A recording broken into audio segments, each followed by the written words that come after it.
you got to keep Ghostface scary. So it's like, no, I guess he's going to come into the boat. I guess he's going to have that shotgun, and then we just really had fun. And it's like, this guy's like the Terminator. We haven't seen that before in this franchise. So it was really fun to play with.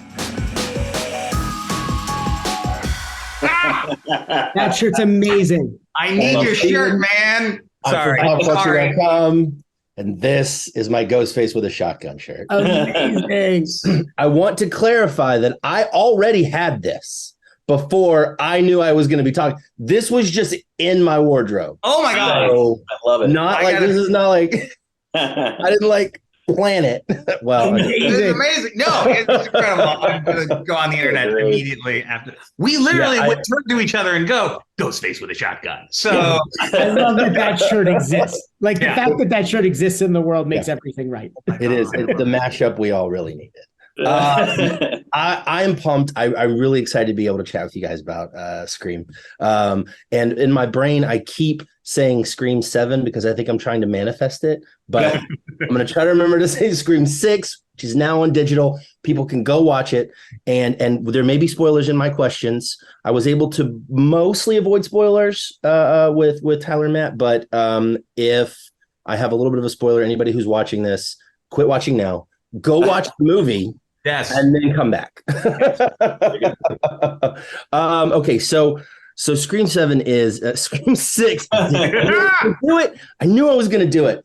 Scream 6 is such an awesome progression on the story that starts in Woodsboro, and I love that it goes to New York. I love all that, and I think my main question is for Guy and James: at what point did you decide that the story was going to go out of Woodsboro? Now, had you made that decision prior to the green light? Did you know in Scream 6 you were going to do that? Like, where did you know this is what you wanted to do? I think we had talked about it shortly after 5 was wrapped, and Gary Barber had of Spyglass had made a deal with us to write 6 because he had was very happy with what he'd seen on 5, and I think even before the deal we were just sort of spitballing, and we never want to get ahead of ourselves. We never talk about the next one when we're working on the current one. We just don't. We're very superstitious that way. We don't want to jinx ourselves and be like, yeah, let's plan like 5 movies, and then the first one bombs and you don't get to do it, and then everyone's sad. So we were like, let's wait to see how this does before we get too ahead of ourselves. But we were writing it before 5 had come out, or at least talking about it, and I think that was pretty early. And we were just like, what hasn't been done in this franchise? What would get us excited as fans? And New York City offered a lot of different kinds of set pieces than we'd ever seen before, and we talked about things like, since spoilers are allowed, subway sequence, the ladder sequence, verticality and heights, the bodega, Central Park, things like that. And we just got really excited as fans.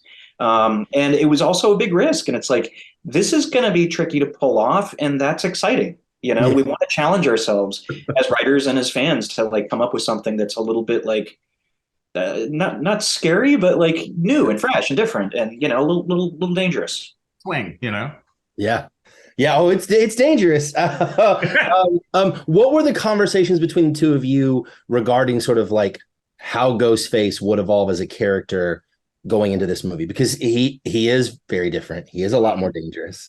So I was just curious kind of what those conversations were like going into it. We really like the idea that he was sort of more brutal, but also just sort of more relentless. Like, sort of when we love, as Guy sort of says, we love falling down, slip and fall Ghostface. That's great. And we love it. But it felt like for this one, we were really interested in the idea that most horror movies are kind of, or slasher movies are sort of based on the person. You're alone with the killer and you have to get to safety. You have to get to people. You have to get to, a populated area, and then you'll be okay. We loved the idea that is not the case in this movie at all. It is, you run into a populated area, you're going to get more people killed. You are not safe in a crowded subway car. You are not. So inverting that was really exciting to us, and we had to have a Ghostface that kind of leaned into that and wasn't afraid to sort of break those barriers and those taboos, and and sort of make him unstoppable. Give him a shotgun. See, what could go wrong? See what he does.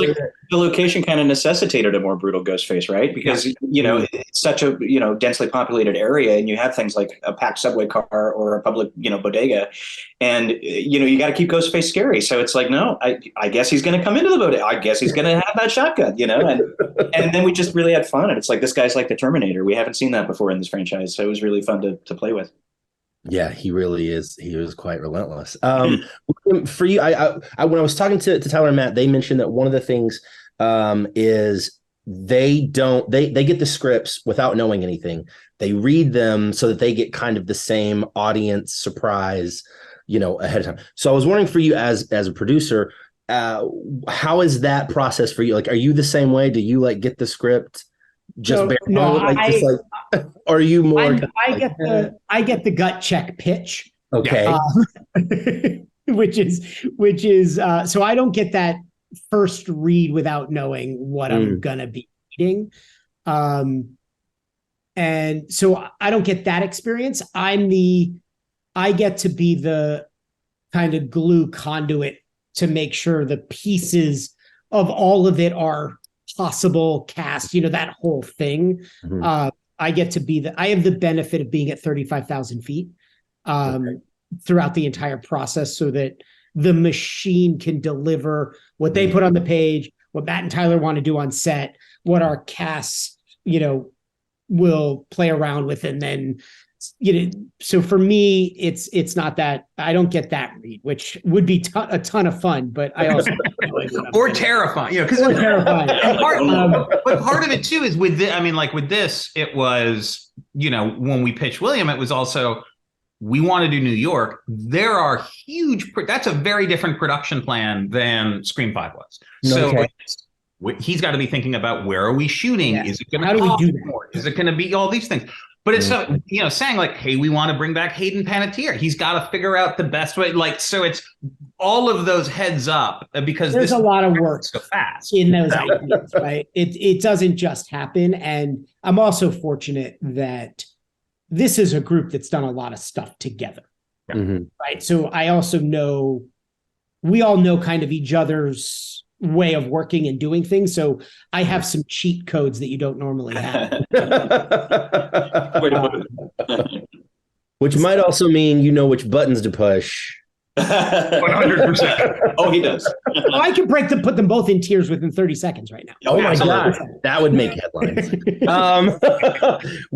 Since you mentioned Hayden, I would love to ask, at what point in crafting the story for 6 did you decide that you wanted to bring Kirby back? Did you always know, or was it something that emerged over the course of writing the script? We actually wanted to bring her back in 5, and William has a story about how he Zoomed with her when we were doing 5, and how, just to kind of see, would she be, because she had taken a break from acting, would you want to come back and play this character again? And she was really excited to even think about it. So 5 just had too many moving parts, and we would have shortchanged the character, and that wouldn't have been cool to the fans, and it wouldn't have been cool to us as fans of the character and fans of Hayden. So we were like, no, it's just this movie is packed to the gills with characters and storylines, and it's just, there's no way to organically make it work.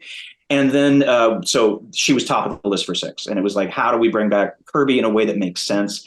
And we didn't have it right away. We were just like, we love Hayden, we love Kirby, but how would she come back into the story in a believable way that would be satisfying? And I credit to Jamie, he came up with the FBI thing. And as soon as he said it, it made perfect sense, because, it works perfectly in the story that we had constructed, but the second thing was, like, in 4, the experience she had in 4 could have legitimately sent that character down that path, as a response to what happened to her. She wants to know. And, we came up with the line, I was tired of being afraid of monsters. I wanted the monsters to be afraid of me. Like, it makes sense. And I got very, very excited. And then the fact that we got Hayden to come back was it was a dream come true, because we love 4 and we love Kirby. She's fantastic. 6 is fantastic. I've watched it twice. I've watched it once this morning before this interview. Oh, nice. And I'm so excited that more people are going to be able to see it on digital right now.